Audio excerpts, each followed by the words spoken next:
Bonjour à tous. Alors nous sommes toujours dans notre thème de l'année bâtir. Et le mois dernier, nous avons été enseignés, nous avons prié autour de la famille. Nous croyons que Dieu continue de faire des choses extraordinaires dans nos familles. Amen. Et le dimanche dernier, nous avons aussi eu un culte intergénérationnel. Et l'après-midi, nous avons eu un très bon temps avec les anciens, où nous avons pris le temps d'honorer les anciens. Est-ce qu'il y a des anciens qui étaient présents la dernière fois? Voilà, vous avez passé un bon moment, des témoignages très édifiants et nous avons vraiment pu apprécier ce que Dieu aussi avait à nous dire. Et vraiment, nous avons passé de très bons moments. Je profite de l'occasion pour dire bonne fête aux mamies aussi ce matin. Amen.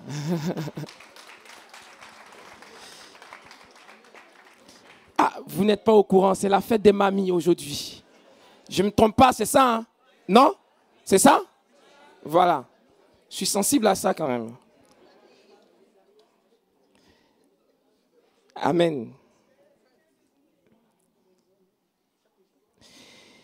Alors nous continuons ce mois-ci toujours dans un aspect de bâti. Vous savez, à plusieurs endroits dans la Bible, la vie du chrétien que nous sommes est comparée à un édifice, à une construction. Et l'apôtre Jude, au chapitre 1, donc Jude, verset 20, nous lisons que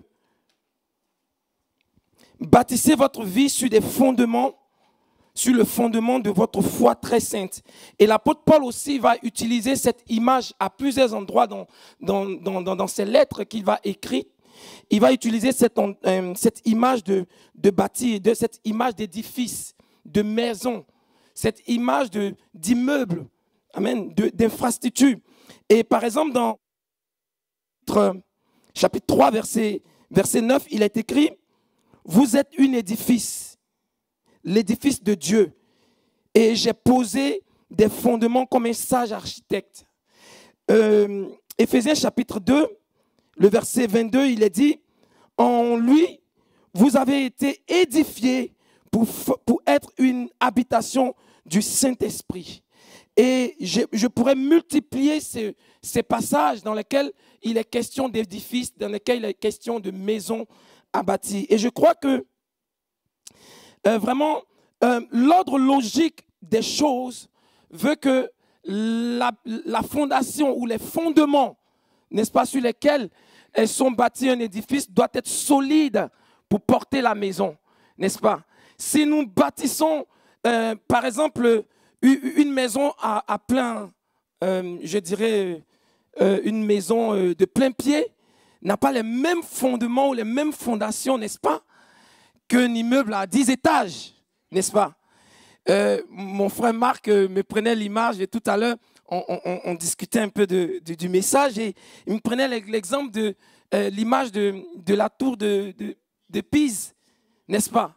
En Italie, et cette tour, vous connaissez la tour de Pise, n'est-ce pas? Elle est penchée à l'origine, à ce qui paraît, ce n'était pas comme ça la tour devait être construite. C'est parce que ils se sont aperçus que la terre sur laquelle ils étaient en train de construire n'était pas assez solide ou assez stable pour supporter une tour de tel étage. Donc plus on monte, plus les fondations doivent être solides. Donc il y a un rapport direct entre les fondations, la maison et la hauteur de la maison. Amen. Et donc les croyants que nous sommes, si nous voulons bâtir, n'est-ce pas, une relation efficace, une relation durable, une relation de qualité avec Dieu, il nous faut, n'est-ce pas, avoir de solides fondements. C'est la raison pour laquelle notre thématique de ce mois de mars, c'est bâti sur de solides fondations. Bâti sur de solides fondations. Dans cette série de messages, nous allons ensemble réévaluer les bases de notre fondation, de notre fondation spirituelle, de nos fondements spirituels. Nous allons ensemble réévaluer ces bases qui font notre relation avec Dieu. Amen. Et l'une des fondations que ce matin, j'aimerais que nous puissions réexaminer, remettre à jour, c'est notre relation avec Dieu dans la prière. C'est pourquoi la raison pour laquelle mon thème de ce matin est une question que tu peux te tourner vers ton frère ou ta soeur à côté et tu lui demandes, mais comment va ta vie de prière? Tu peux lui poser la question. Comment va ta vie de prière? Vous voyez, je m'attendais à cette réaction parce que par expérience, c'est le genre de question qui nous met mal à l'aise en tant que chrétiens. N'est-ce pas? C'est le genre de question qui nous met mal à l'aise en tant que chrétiens et c'est normal. Une étude aux États-Unis, des sondages ont été réalisés aux États-Unis sur cette question de comment va ta vie de prière. Et vous savez, les États-Unis sont très friands de ce genre de ce genre d'analyse de données, surtout autour de la religion. En France, on n'est pas trop friands de ce genre de questions. On est plutôt friands sur les sondages de combien de Français sont satisfaits par leur salaire à la fin du mois. Vous voyez, c'est des trucs comme ça, nous on aime. Aux États-Unis, ils sont voilà, très à cheval sur ces genre de questions. Et sur une étude de 14 000 personnes, donc un petit échantillon qui a été réalisé, moins de 2% affirment être très satisfaits de leur vie de prière. En tout cas, moi, je ne me reconnais pas dedans. Il y a quelqu'un qui a écrit que lorsqu'on est satisfait de son présent, on n'a plus d'avenir. N'est-ce pas? Et un peu plus de 2% se disent moyennement satisfaits de leur vie de prière. Je pense que là, moi, je m'inscris dans ça. Je ne suis pas tout à fait satisfait de ma vie de prière. Pourquoi? Parce que je pense que la prière est vraiment un domaine qui doit être régulièrement réinitialisé dans notre vie. C'est un domaine que nous devons apprendre à refaire, n'est-ce pas, un reset continuellement, à reballer, je dirais, à relancer le système afin de pouvoir vivre une autre dimension dans notre relation avec Dieu. La vie de prière n'est pas quelque chose qui doit être statique. Mais je pense que régulièrement, nous devons revoir nos bases. Nous devons revoir nos fondements dans notre relation avec Dieu, dans notre façon de prier. Et je pense qu'il nous faut même peut-être réinitialiser notre façon de penser la prière. Voyez, avant d'aller plus loin dans mes propos, j'aimerais vraiment dissiper tout malentendu ou tout ce qui n'est pas la prière.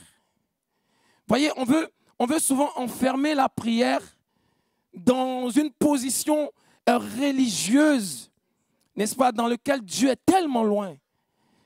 Et j'aimerais dire ce matin déjà, et déjà c'est par là que je veux commencer, dire ce matin que la prière n'est pas une posture formelle. Voyez, ce genre de posture, je joins les deux mains, je sens un peu le visage, voyez. Je me concentre parce que maintenant je vais commencer à prier. Amen. C'est le moment là maintenant. Amen. Je n'ai pas dit que ce n'est pas bien, mais ce n'est pas forcément ça la prière. Un jour, j'enseignais dans une école de dimanche et puis il y a un enfant qui m'a demandé pourquoi est-ce qu'on ferme les yeux pour prier? Vous répondrez quoi? Je lui ai dit, tu sais mon grand, tu n'es pas obligé de fermer les yeux pour prier. N'est-ce pas? Tu peux bien ouvrir tes yeux et prier. Seulement, on ferme les yeux pour ne pas être déconcentré. Mais ce n'est pas parce que je n'ai pas fermé mes yeux que je ne suis pas en train de prier. Voyez, et souvent, bien souvent, quand on est dans cette posture, on adopte cette posture dans la prière, on fait la voix grave.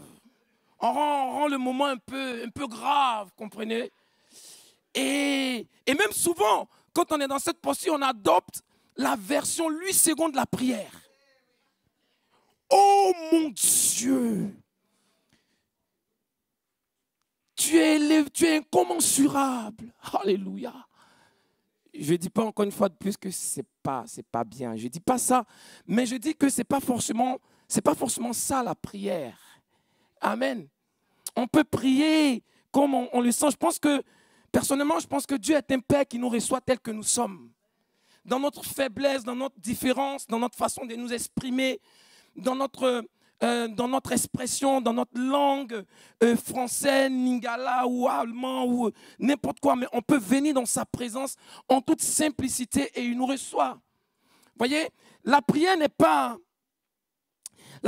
une négociation avec Dieu dans laquelle je dis à Dieu que je ne ferai plus un certain nombre de choses s'il m'accorde quelque chose.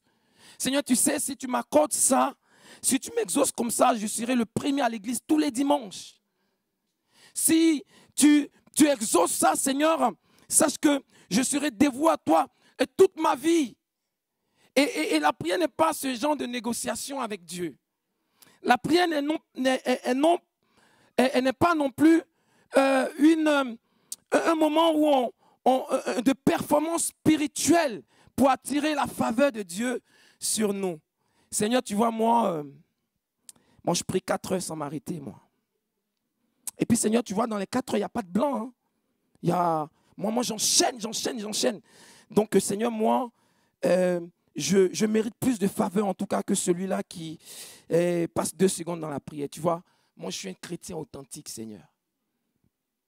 Combien sont d'accord avec moi pour dire que Dieu est tellement loin de tout ça? Amen.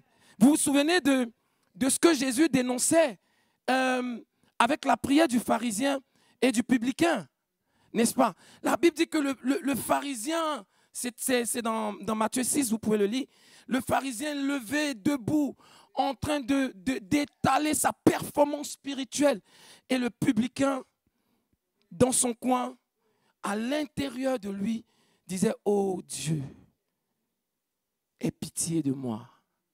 Et c'est ça, en fait, que Jésus dénonce, en fait. Amen. Alors, ce matin, je vous propose 3 choses pour bâtir une relation solide et authentique avec Dieu dans la prière. Cela, certainement, n'est pas exhaustif et cela vient s'ajouter peut-être à des choses que vous faites déjà. Mais j'aimerais vraiment ce matin que nous puissions réinitialiser notre façon de penser la prière afin d'être authentique devant Dieu. C'est ce que Dieu recherche en fait. C'est une valeur de notre jour, être authentique, n'est-ce pas? C'est une valeur très recherchée. Premièrement, frères et sœurs, la prière est un moment de repos. Amen. La prière est un moment de repos. C'est Jésus, cette histoire avec Jésus dans Marc chapitre 6, verset 30. Il est dit, les apôtres s'étant rassemblés autour de Jésus, auprès de Jésus, lui racontaient tout ce qu'ils avaient fait et tout ce qu'ils avaient enseigné. Jésus leur dit, venez à l'écart dans un lieu désert et reposez-vous un peu, car il y avait beaucoup d'allants et venants et ils n'avaient même pas le temps de manger. Jésus, vous voyez, j'aime cette image de Jésus qui prend ses disciples à l'écart et puis qui les met dans un temps de repos. Je pense que quelque part, c'est aussi ça l'aspect de la prière dans lequel Dieu veut nous emmener en fait. Vous voyez, la prière n'est pas forcément un temps d'agitation, un temps où on est tout le temps en combat. Je ne dis pas qu'il n'y a pas de prière de combat. Je vais en venir dans mes propos. Mais la prière n'est pas un temps où je suis tout le temps agité, tout le temps en combat spirituel, je suis tout le temps en train d'attaquer. Non, ce n'est pas ça la prière. Quand je me lève le matin, vous voyez, j'aime bien m'asseoir dans mon canapé, tirer ma couette ou mon plaid et puis apprécier juste ce moment avec Dieu. Poser au calme. Souvent même faire un petit café, apprécier l'odeur du café. En fait, la prière, je le disais tout à l'heure, la prière, c'est vraiment apprécier la bonté de Dieu dans les choses quotidiennes qu'il met autour de nous. Amen. C'est savoir apprécier la bonté de Dieu. Quand je suis là, je me lève. Peut-être que chacun n'a pas l'habitude de se lever le matin, mais il ne faudrait pas que ça soit une culpabilité pour quelqu'un. Moi, j'aime bien me lever très tôt le matin et prendre le temps d'apprécier ton épouse, ton époux, tes enfants. Merci Seigneur pour mon épouse. Merci Seigneur pour mes enfants. Merci Seigneur pour ma maison. Merci Seigneur pour le travail. Vous voyez, ces petites choses que Dieu met autour de nous, dans laquelle des choses ordinaires, dans laquelle s'exprime l'extraordinaire bonté de Dieu. Amen. L'extraordinaire bonté de Dieu. Prendre le temps.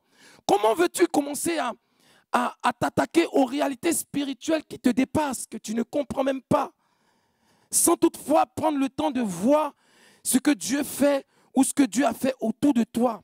Le temps de l'apprécier. C'est Paul qui va dire dans l'épître, dans Romains, chapitre 1, il va dire que les bontés de Dieu, les bienfaits de Dieu se voient de façon évidente dans la création. De façon évidente quand on y pense. Prendre le temps d'apprécier, de marcher, de contempler. Souvent, j'aime bien faire ça souvent en été quand il fait beau. Prendre le temps de marcher juste dans la forêt ou au bord de... j'ai la grâce d'être à côté de la Seine, donc c'est un bonheur. Prendre le temps juste de marcher, d'apprécier le Seigneur au travers de ce qui m'entoure. Ça, c'est une facette de la prière. Amen. La prière est un temps de repos. Vous vous souvenez, dans Matthieu chapitre 6, lorsque Jésus dit, celui qui, quand toi tu veux prier, entre dans ta chambre, ferme la porte et prie. Voyez, la chambre, ce n'est pas un lieu où on est agité dans la chambre. C'est un lieu où on se repose. On se pose. On prend le temps de se tête-à-tête avec Dieu. C'est dans cela que Dieu veut nous en... C'est un temps personnel avec Dieu. C.S. Lewis, qui est un écrivain chrétien, connu peut-être, je crois, qui a écrit, peut-être que vous le savez, les histoires de Narnia. Dans sa lettre à Malcolm, dans son livre intitulé « La lettre à Malcolm », il écrit ceci. Commencez là où vous êtes. Quand vous rentrez dans votre moment de prière, commencez là où vous êtes. Quand vous entrez dans votre moment de prière, commencez là où vous êtes. Commencez d'abord par le bas, par ce qui est autour de moi, par ce qui m'entoure, par mes enfants, peut-être par mon travail, par la vie tout simplement. Voyez, c'est des choses dans lesquelles Dieu se manifeste. Et quand on est rassemblés là et qu'on chante des choses, des bienfaits, des choses extraordinaires de Dieu, des choses qui a trait à la manifestation, à la toute-puissance de Dieu, c'est pour nous ramener aux réalités quotidiennes. Comprenez ça? Quand on dit Dieu, tu es excellent, tu es extraordinaire, en fait, toutes ces paroles de chants que nous chantons, ça n'a pour but que de nous ramener aux réalités quotidiennes, dans notre réalité. Amen. Dieu est bon pour moi au travers de ce qu'il fait pour moi, autour de moi quotidiennement. C'est ça la prière. Amen. Alors, prier est un temps de repos, est un temps où on apprend à apprécier l'extraordinaire bonté de Dieu, comme je le disais. Je pense que prier, c'est vraiment un temps calme. C'est aussi un temps où je suis dans le calme avec Dieu. Vous vous souvenez avec Jésus, lorsque Jésus s'est fait baptiser, est allé se faire baptiser par Jean-Baptiste. Vous vous souvenez de cet épisode de l'évangile? Jésus vient et puis il se fait baptiser par Jean-Baptiste et il sort de l'eau. Et la Bible nous dit que le Saint-Esprit, tu peux l'afficher, c'est dans Luc chapitre 3, le Saint-Esprit va descendre sur lui sous la forme corporelle comme une colombe. Vous vous souvenez? Combien sont d'accord pour dire avec moi que pour qu'une colombe se pose sur toi, il faut être calme. Si tu es agité, elle part. Elle ne va même pas se poser. Amen. C'est des espèces d'oiseaux très sensibles. Jésus était tellement calme au point où la colombe est descendue sur lui, en fait, en signe de paisible. C'est ça la prière. Je suis paisible, je suis bien là, Seigneur. Sylvie le disait, on est tellement bien dans sa présence. Je suis bien là, Seigneur. C'est calme, c'est paisible. Amen. Je prends ce dernier exemple pour terminer mon propos sur ce point-là. Vous connaissez l'histoire d'Élie. Élie, quand on nous parle du personnage d'Élie, Élie, c'est quand même un personnage assez rustique quand même. Je trouve quand on le décrit, il portait des peaux d'animaux, il était bizarre, c'était un être vraiment, tu sentais que c'était un gars qui aimait la confrontation, il était dans la, je ne dis pas qu'il est violent, mais il était vraiment dans un gars qui court, qui dépasse les chevaux même. Il est extraordinaire, Élie. il est agité, Élie, tu vois, Mais la Bible nous dit que lorsque Élie passait par un temps, on peut, je ne l'ai pas affiché, mais c'est dans 1 Roi, vous pourrez lire cette histoire-là chez vous à la maison. Lorsque Élie passait dans 1 Roi chapitre 19, verset 12, lorsque Élie passait par des temps de dépression, des temps compliqués, après avoir défié les prophètes de Baal et fait descendre le feu du ciel, Élie était en train de fuir Jézabel qui le menaçait de mort. Et Élie va se réfugier dans une grotte, il va se mettre à dormir et Dieu va se rapprocher de lui, il va le faire sortir et Dieu va se présenter à lui. La Bible dit que Dieu va se présenter à lui déjà dans un tremblement de terre. Après, il aura un vent violent comme des tonnerres. Après, il aura le feu qui va descendre. Et la Bible nous dit que dans tout ça, Dieu n'y était pas. Dieu était dans un doux murmure, dans un léger murmure, un temps calme et doux. Amen. Et je me suis toujours posé la question, mais pourquoi Dieu fait tout ça avec Élie en fait? Je comprends que Élie connaissait Dieu sur d'autres angles. Élie connaissant Dieu, ce Dieu qui fait descendre le feu du ciel, il venait de le réaliser. Élie connaissait ce Dieu qui, comment on appelle, emmenait les nuages et faisait descendre la pluie et le tonnerre. Il connaissait tous ces aspects de Dieu. Mais Élie n'avait pas encore la notion de ce Dieu calme, doux, léger dans ce temps-là. Je pense que c'est vraiment quelque chose dans lequel Dieu veut nous faire entrer dans ce monde où notre quotidien est tellement agité par beaucoup de choses. Dieu veut nous emmener dans un endroit calme, dans un temps de repos avec lui, où on peut avoir ce tête-à-tête avec lui. Amen. La deuxième chose, c'est que, mon deuxième point, c'est que la prière est un temps de débriefing, est un temps où on peut venir devant Dieu pour faire le point de notre vie, de notre réalité, n'est-ce pas? Jésus, vous voyez, notre exemple parfait par excellence, Jésus lui-même. Jésus lui-même, dans Matthieu chapitre 4, verset 13, il a dit ceci. Quand Jésus entendit la nouvelle, il quitta la contrée en barque et se dirigea à l'écart dans un endroit désert. Mais la foule l'a pris. Elle sortit de leur bourgade et le suivit à pied. Le contexte ici, c'est quoi? Jésus vient d'apprendre une nouvelle terrible. C'est que son cousin, Jean-Baptiste, est mort. Encore, s'il était mort, ce serait un truc. Il a été décapité. Vous voyez? Jean-Baptiste a été décapité. Et c'est qui Jean-Baptiste pour Jésus? Mais c'est son cousin. Ils ont à peu près le même âge. Ils ont grandi ensemble. Ils se sont amusés ensemble. Ils ont fait des choses ensemble. Ils sont de la même famille.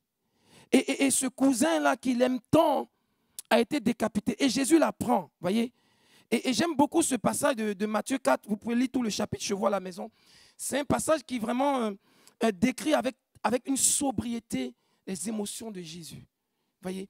Jésus apprend cette nouvelle-là. Il est choqué, je le crois. Il est affecté dans ses émotions. Et il désire prendre ce temps à part avec Dieu, peut-être pour débriefer avec son Père. Et là, je ne sais pas comment je vais le dire, malheureusement ou heureusement, je ne sais pas, voici le peuple qui se retrouve alors qu'il veut prendre son temps avec son Père. Comprenez? Il a reçu une nouvelle qui est venue peut-être l'ébranler dans ses sentiments. Et il veut prendre ce temps à part avec son Père pour peut-être débriefer. Et le peuple qui vient l'interrompre. Je ne sais pas vous, je fais une petite parenthèse, mais je ne sais pas vous comment vous gérez les nouvelles. Mais arrêtons de peut-être enlever à Jésus son caractère humain. Vous voyez, Jésus était humain. Il avait des émotions. Et la mort de Jean-Baptiste l'a certainement affecté. Et Jésus va prendre le temps, ce peuple qui était là, Jésus ne va pas les refouler, il va prendre le temps de s'occuper d'eux, il va les enseigner. Et jusqu'à tard dans la soirée, et les disciples vont venir le voir pour dire, Seigneur, renvoie-les. Il va leur dire, non, mais vous-même donnez-leur à manger. Il va avoir la multiplication des pains. Ils vont manger. Et ce n'est qu'après, regardez avec moi au verset 23, toujours dans le même passage, après que le peuple ait mangé, et ils étaient rassasiés et qu'ils sont partis, ils ont commencé à se disperser. Alors, il est dit, quand tout le monde fut dispersé, il gravit une colline pour prier à l'écart. À la tombée de la nuit, il était là tout seul. Vous voyez le cheminement un peu? Il a reçu une nouvelle. Et alors qu'il va se recueillir par rapport à cela, il est interrompu. Il va prendre le temps d'accomplir sa mission parce que c'est pour ça qu'il est là. Et après ça, il ne va pas bâcler ce moment-là. Voyez, il va pas le mettre à l'écart. Il ne va pas se jouer les dieux, les héros pour dire moi rien ne peut me branler, voyez. Mais il prend ce temps avec son Père, certainement pour débriefer, pour parler, pour dire à Dieu ce qu'il sent, pour mettre des mots sur ce qu'il sent. Et je pense que s'il y a un personnage dans la Bible qui décrit mieux les sentiments que nous pouvons manifester souvent face à des réalités dures de la vie sur lesquelles on ne met pas des mots parce qu'on craint trop Dieu, voyez, mais qu'on ne pense pas moins quand même. Voyez, il y a Asaph, je vous parle du psaume d'Asaph. Asaph est un psalmiste qui a écrit le psaume 93, 73 autant pour moi, il a écrit plusieurs psaumes, mais en particulier celui du 73. Et Asaph, c'est un peu l'image de Jérémie. C'était quelqu'un qui savait mettre des mots sur des émotions. Comprenez? C'est quelqu'un qui n'avait pas pour habitude d'apporter à Dieu sa difficulté, mais plutôt il apportait à Dieu ses sentiments face à la difficulté. Et il dit ceci, regardez, j'aime beaucoup ce passage, c'est Asaph en regardant les méchants, en regardant ce qui se passe dans le monde. Il dit ceci au verset 4, il dit ces gens-là n'ont pas d'ennemis, ils sont gros et gras, ils ne partagent pas les difficultés des autres humains, ils ne sont pas frappés par les coups durs comme les autres. Ils portent l'arrogance comme un collier et ils se drapent de violence.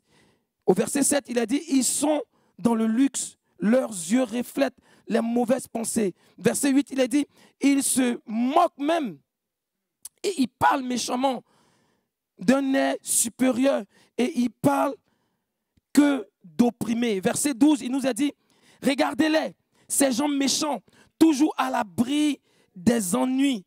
Ils améliorent leur situation. Au verset 13, il dit, c'est donc en vain. Il remet même sa foi en cause. Il dit, c'est donc en vain que je suis resté honnête et que j'ai lavé mes mains d'un signe d'innocence. Tous les jours, j'endure autant pour moi toutes sortes de peines. Chaque matin, les châtiments sont là. Au verset 21, il a dit, quand j'étais plein d'amertume, choqué au plus profond de moi-même. Quand il regarde un peu comment la vie des hommes qui ne craignent pas Dieu avance, évolue, sont comme s'ils n'ont pas de problème. Il a un sentiment en lui et il le déverse devant Dieu. Et ce qui a sauvé Asaph, c'est qu'Asaph a pris le temps de débriefer devant Dieu. Il a dit au verset 21, au verset 16, il dit, j'ai essayé de comprendre, mais tout cela m'a paru difficile jusqu'à ce que j'entre dans le sanctuaire de Dieu. J'ai alors compris quel sort les attendait. La prière, vraiment, frères et sœurs, comme Asaph, il y a certaines réalités de la vie par lesquelles nous passons. Ça crée des émotions en nous, ça crée des relations, des réactions en nous. Mais voyez-vous, on est trop spirituel pour mettre des mots dessus. Voyez, je sais que ça ne sort pas de notre bouche comme ça pour dire que Dieu m'a abandonné, il s'occupe des autres. Ça n'a pas sorti de ma bouche, mais je ne le pense pas moins quand même. N'est-ce pas?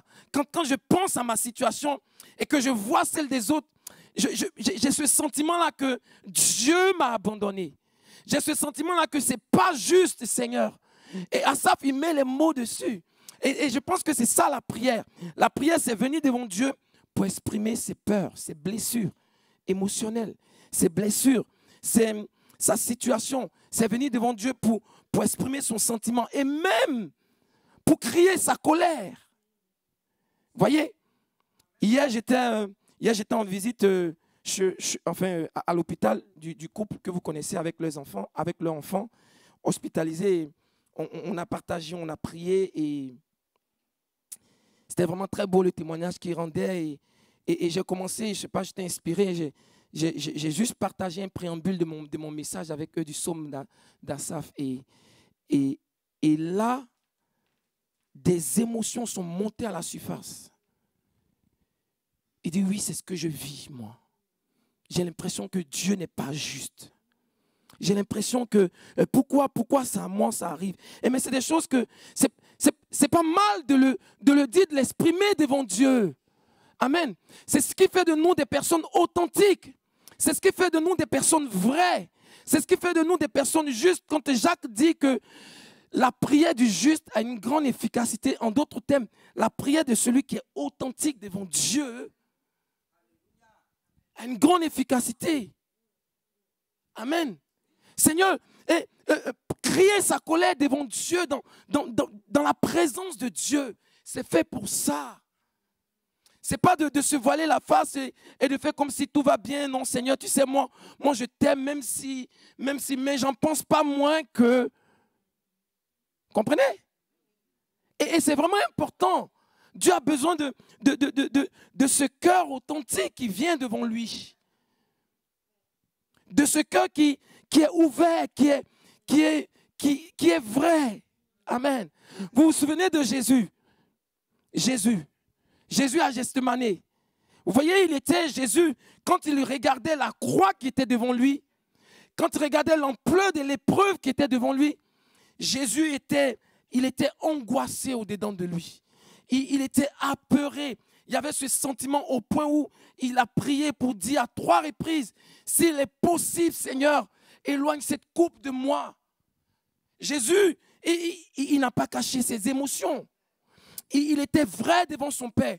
Et c'est là que Dieu envoyait un ange pour le fortifier, pour l'emmener à prendre le pas et à accomplir la marche vers Golgotha. Je pense que lorsque nous sommes authentiques devant Dieu, la réponse de Dieu vient nous fortifier pour aller de l'avant. Certainement, Dieu, la situation ne va pas changer, c'est sûr. Mais notre perception des choses, elle va changer. Amen. Parce que c'est là que Dieu vient nous fortifier, c'est là que Dieu vient nous donner vraiment des temps, des moments, comment on appelle, de la force pour aller de l'avant.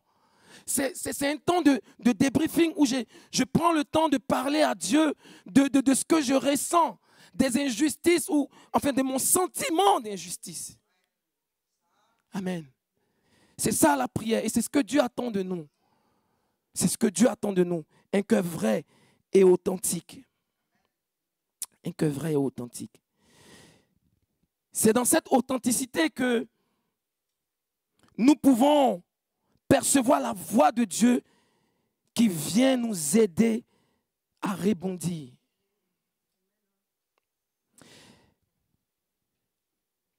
Le troisième point sur lequel je vais terminer ce matin, c'est que la prière, en plus d'être un temps calme, un temps de repos, la prière est un temps où je peux débriefer avec Dieu, où je peux lui apporter mes blessures, lui crier ma colère. La prière est aussi un lieu de méditation. Amen. Un lieu de réflexion. Le but, ce n'est pas quand je prends mon temps de prière, de vouloir forcément rentabiliser mon temps de prière en parlant à Dieu. En parlant, non. Amen. De prendre le temps d'apporter à Dieu mes réflexions. De méditer. C'est ça la méditation en fait. Sur la parole de Dieu non seulement, mais méditer sur ma vie personnelle. Apporter à Dieu mes réflexions. Apporter à Dieu ce que je pense sur telle ou telle situation. Apporter à Dieu mes projets. Seigneur, je pense que pour tel projet, je pense à ça. Qu'est-ce que tu dis? Qu'est-ce que tu penses? Exposer à Dieu nos pensées. Méditer. Prendre le temps de méditer sur telle ou telle situation afin que Dieu puisse éclairer nos cœurs sur des décisions à prendre. Amen. C'est pas juste, Seigneur, je te soumets cela, je te soumets, fais-le. Seigneur, révèle-moi, révèle-moi. Et puis je me lève, je pars. Et puis, mon moment, qu'est-ce que j'en pense? Qu'est-ce que j'en pense? Comprenez? Non, moi je n'ai pas de pensée du tout. Moi, je m'attends juste à Dieu. Ce n'est pas vrai. Ce n'est pas vrai. Quand on a une situation où on est face à quelque chose, il y a quelque chose auquel on pense, mais il suffit de l'apporter à Dieu, de le soumettre à Dieu. Seigneur, moi, voici ce que je pense. Maintenant, qu'est-ce que toi tu dis? L'exposer devant Dieu. C'est ça la prière. Vous voyez, Jésus, j'aime beaucoup la vie de Jésus parce que c'est elle qui nous inspire. Dans Luc chapitre 6, le verset 12, le contexte est le choix des disciples de Jésus. Il nous a dit, j'ai trouvé vraiment ça très intéressant, il nous a dit, en ce temps-là, Jésus se rendit sur une montagne toujours pour prier. Et il passa toute la nuit à prier Dieu. Quand le jour parut, il appela ses disciples et il choisit 12 auxquels il donna le nom d'apôtres. Quand je lis ça, en fait, j'aime bien m'imaginer, quand tu lis aussi certains commentaires, ça t'aide. C'est ça aussi méditer, hein, la parole de Dieu. Venir vraiment devant Dieu et scruter les Écritures. Vous voyez, quand on lit ça d'apparence, il n'y a rien qui nous frappe. Mais je pense qu'en imaginant la scène, je ne pense pas que Jésus, toute la nuit, est resté devant son Père. Seigneur, révèle-moi les 12, révèle-moi les 12, révèle-moi les 12, révèle-moi les 12. Je ne pense pas. Pour deux raisons, et c'est dans ce texte. La Bible dit qu'il a prié, et ici particulièrement, le mot prier a une signification particulière. Ça veut dire, prier ici a une signification particulière, ça veut dire venir consulter quelqu'un. Venir consulter quelqu'un. Et Jésus était dans cette consultation de Dieu. Et la deuxième chose qui attire mon attention, c'est quand le jour parut. Quand on regarde cette expression, au-delà du jour qui se lève, au-delà du soleil qui se lève, au-delà du temps chronos, cette expression veut aussi dire, quand les choses deviennent évidentes dans son cœur, dans son esprit, quand le jour parut dans ses pensées, quand ses pensées se sont naturellement éclairées. C'est aussi ça que ça veut dire. Et donc, Jésus, dans son temps de prière pour choisir ses apôtres, il a eu un temps de réflexion, un temps où il a consulté Dieu, un temps jusqu'à ce que dans ses pensées ce soit clair. La décision à prendre soit claire pour descendre, pour choisir ce qu'il veut avec lui. Et je pense que c'est à ça que Dieu nous appelle. C'est ce que Dieu nous appelle à faire. Être devant Dieu et exposer à Dieu dans ce temps de réflexion jusqu'à ce que les choses paraissent à nos yeux comme une évidence. Amen. Le jour se lève dans mes pensées. J'apporte mes pensées, mes réflexions à Dieu. C'est vraiment cet aspect de prière dans lequel Dieu veut nous emmener pour une relation beaucoup plus profonde qui n'est pas basée sur le sentimentalisme ou sur les émotions. Amen. Dans cette authenticité, vous voyez, dans la Bible, en ce qui concerne la prière, en dehors de ce dans quoi on veut inscrire la prière, qui sont des choses religieuses, Dieu recherche une authenticité. Amen. Chaque fois, étudiez bien les textes qui parlent de la prière. En plus profond, c'est vraiment cette authenticité de cœur que Dieu cherche. Il ne cherche pas autre chose. C'est pourquoi, quelque part, il va dire que l'obéissance vaut mieux que des sacrifices. N'est-ce pas? C'est vraiment cet état de cœur, cet état d'esprit. Je viens devant Dieu, que ce soit dans la parole que je médite, vraiment prendre le temps pour laisser Dieu éclairer mes pensées. Et je pense que, en général, c'est comme ça on prépare personnellement, mes prédications. Et souvent, mon épouse, elle peut témoigner souvent quand je suis dans mon temps. Et puis je suis là, je médite la parole de Dieu et une pensée devient évidente dans mon cœur. Je hurle. Je hurle et elle dit, ça y est, il a compris quelque chose. Parce que ça devient évident dans mon cœur. Je dis, waouh, merci Seigneur pour cette révélation. C'est tellement évident. Waouh, merci Seigneur. Et ça, c'est de la prière, ça. Ce n'est pas un temps à part qui, en dehors de la prière, je parle, et puis après, maintenant, non, ça fait partie de ma vie de prière, ça fait partie de la prière. Où je prends le temps pour réfléchir. Seigneur, donne-moi une orientation par rapport à mon entreprise, à mon changement, je dirais à ma reconversion professionnelle. Seigneur, voici ce que je pense, qu'est-ce que tu en penses? Seigneur, j'ai besoin vraiment que tu mettes des choses évidentes sur mon cœur. C'est ça la prière. Ce matin, je vais vous parler des choses pratiques, frères et sœurs, à sortir de notre religiosité. Amen. C'est cela que Dieu nous appelle. Alors, comment, quand je parle d'exposer sa pensée dans la prière devant Dieu, dans la présence de Dieu, en fait, j'aimerais prendre le temps de parler un peu d'un principe. Comment se manifeste le mécanisme d'inspiration? Quand on dit « j'ai été inspiré », comment ça se passe? Il y a plusieurs textes qui parlent de ça, mais j'ai pris celui-ci, Ézéchiel chapitre 38, verset 10, il est dit « Ainsi parle l'Éternel, en ce temps-là, les pensées s'élèveront dans ton cœur et tu formeras des mauvais desseins. » Ce qui est important ici, c'est comprendre que le principe d'inspiration fonctionne, ça fonctionne pareil, c'est le même. C'est seulement la source de l'inspiration qui change. La source de l'inspiration peut venir du mal, elle peut venir de mon cœur, enfin de moi-même, ou elle peut venir de Dieu. Et en fonction de la source, mes pensées, elles sont mauvaises. Alors mon inspiration, quand je suis dans la présence de Dieu, et que Dieu vient déposer ses pensées dans mon cœur, mes pensées s'accordent à ses pensées et il y a exaucement. Amen. C'est la raison pour laquelle le psalmiste dit ceci: fais de l'Éternel tes délices et il te donnera ce que ton cœur désire. Dans d'autres thèmes, il est dit fais de l'Éternel ta joie. En d'autres thèmes encore, c'est dans la présence de Dieu, tes pensées s'accordent à la pensée de Dieu et alors il y a exaucement. Amen. Il te donne ce que ton cœur désire. Quand tu es dans la présence de Dieu, ton cœur ne peut désirer que ce que Dieu veut. Amen. Yes. Amen.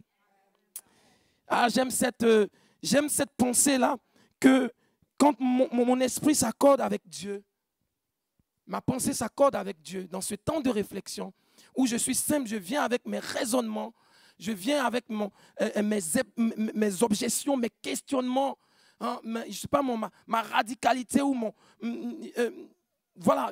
mon incrédulité, et je les pose devant Dieu et Dieu prend le temps de les déconstruire pour m'emmener à une révélation. Amen. Yes. Je conclus pour dire que depuis la nouvelle alliance, quand je parle de nouvelle alliance, je parle de la venue de Jésus, de son œuvre à la croix et de sa rédemption. Depuis cette nouvelle alliance-là, Dieu nous a fait rentrer dans une relation de proximité. Si je veux décrire, en dehors des thèmes théologiques qui décrivent la nouvelle alliance, si je veux décrire la nouvelle alliance de façon simple, c'est dire que Dieu s'est approché de nous dans une proximité. Dieu est venu jusqu'à nous, il s'est abaissé jusqu'à nous dans notre faiblesse, dans notre incompréhension, dans notre limitation. Et il s'est approché jusqu'à nous. C'est une relation de proximité. Il n'y a plus de protocole pour s'approcher de lui. Amen. C'est Hébreux chapitre 12 qui va mieux l'exprimer ce que je suis en train de dire. Il dit ceci. Si le groupe de louanges peut s'approcher, on va terminer avec ce chant qui est pur. Hébreux chapitre 12, verset 18, il a dit ceci. Vous ne vous êtes pas approchés d'une montagne qu'on pouvait toucher, qui était embrasée par le feu, ni d'une nuée, ni des ténèbres, ni de la tempête, ni des retentissements des trompettes, ni du bruit de la parole, tel que ceux qui l'entendaient demandaient qu'il ne leur fût adressé aucun de plus, car ils ne pouvaient supporter cette déclaration que si même une bête touche cette montagne, elle sera lapidée. Le spectacle était était si effrayant que Moïse lui-même dit, je suis épouvanté et si tremblant.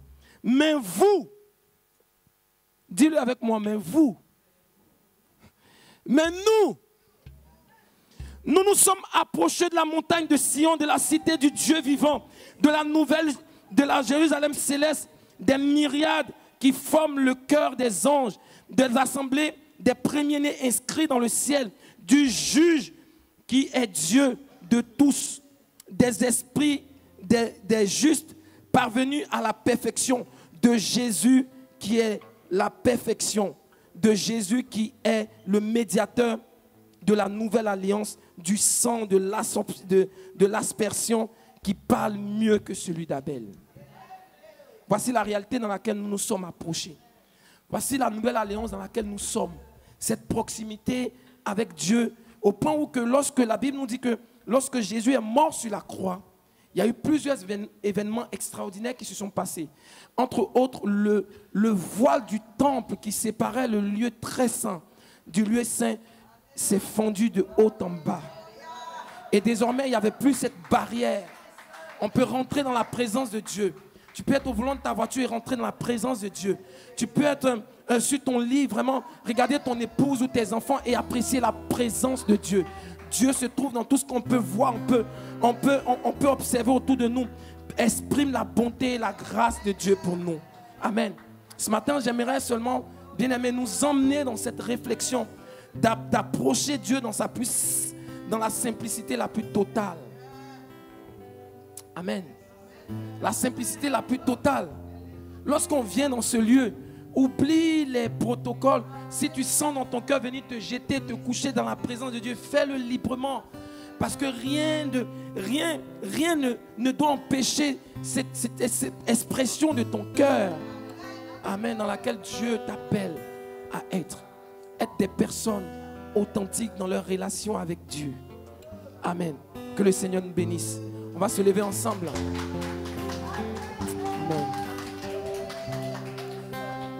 On va prendre ce chant qui est pur. J'ai aimé les paroles de cette chanson parce qu'il résume un peu, en quelque sorte, le message que j'ai apporté ce matin. Pur. Dans ma réalité, la chose la plus pure, c'est approcher de moi. Amen. Merci Seigneur. Et prends ce temps avec Dieu pour dire, Seigneur, je veux faire tomber toutes les barrières qui m'empêchent de vraiment m'approcher de toi en toute liberté. Je veux mettre de côté mes raisonnements et mes émotions souvent qui me tiennent. Ces postures religieuses qui m'empêchent vraiment d'être vrai devant toi. Amen.